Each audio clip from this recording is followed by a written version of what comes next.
Place aux entrepreneurs comme toujours sur We Do Biz à l'occasion de cet événement organisé par le CJE pour les intimes, le Cercle des jeunes entrepreneurs. J'ai le plaisir d'échanger avec Pierre-Olivier Dessaulles. Bonjour. Bonsoir.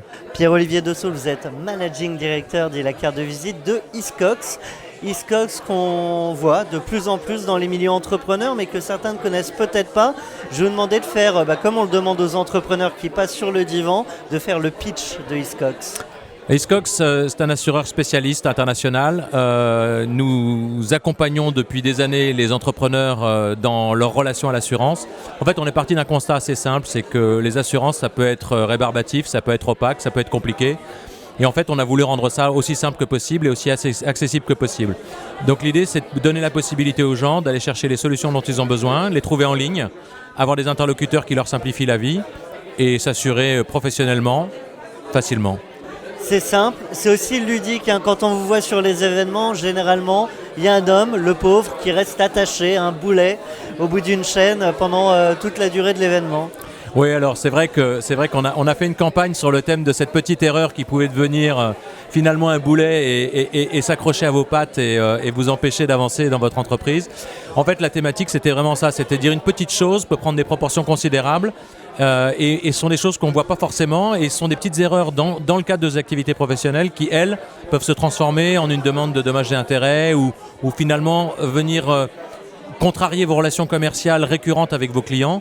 Et donc tout ce qu'on peut faire pour éviter que ça prenne des proportions considérables, c'est notre rôle finalement d'assureur que d'être là dans ces moments-là pour pouvoir vous accompagner l'entrepreneur et faire en sorte que cette petite erreur reste pas autre chose qu'une petite erreur. Alors vous êtes là dans ces moments difficiles, vous étiez aussi là ce soir en partenariat avec le CJE.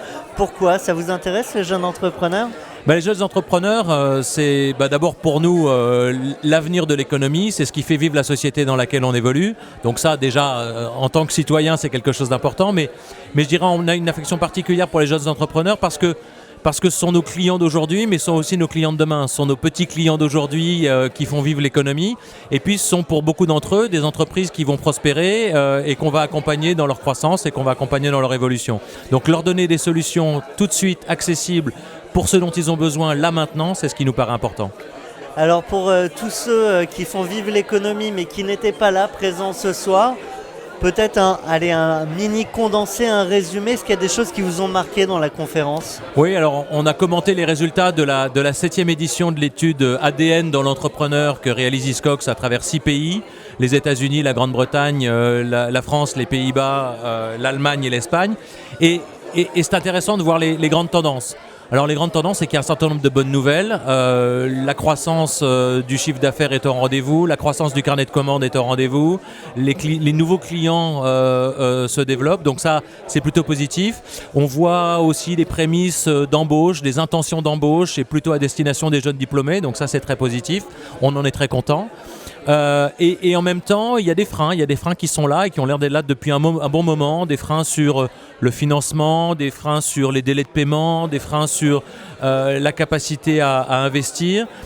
Donc ce sont des petits thèmes de préoccupation. En même temps, ce qui était intéressant dans l'auditoire ce soir et dans le panel d'intervenants, c'était de voir qu'on a des gens qui sont optimistes, on a des gens qui sont positifs, on a des gens qui ont envie.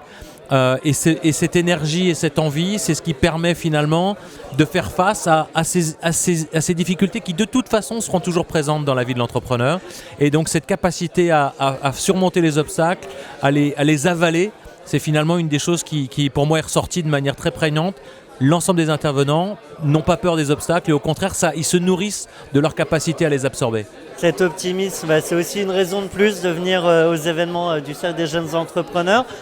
Un mot pour ceux qui nous écoutent et qui hésiteraient encore à se lancer parce qu'il y a des freins, parce que ça fait peur. Mais je crois qu'en fait, il y a plusieurs façons de voir les choses, mais moi la première chose que je dirais, c'est la seule façon de savoir si on en est capable, c'est d'essayer. Et la seule façon de ne pas avoir de regrets, c'est d'essayer. Donc allez-y, faites tomber les freins, faites tomber vos inhibitions, exploiter tout ce qui est disponible. Et il y a beaucoup de choses qui sont disponibles dans notre pays pour entreprendre. On a entendu un entrepreneur ce soir nous dire « J'étais aux États-Unis avec mon associé et on s'est demandé est-ce qu'on crée notre boîte dans la Silicon Valley ou est-ce qu'on vient la créer en France ?» Il est venu la créer en France. Bravo à Payplug, ils sont venus l'installer en France. C'est génial.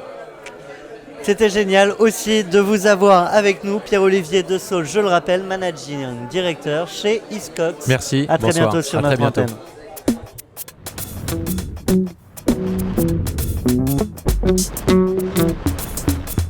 antenne.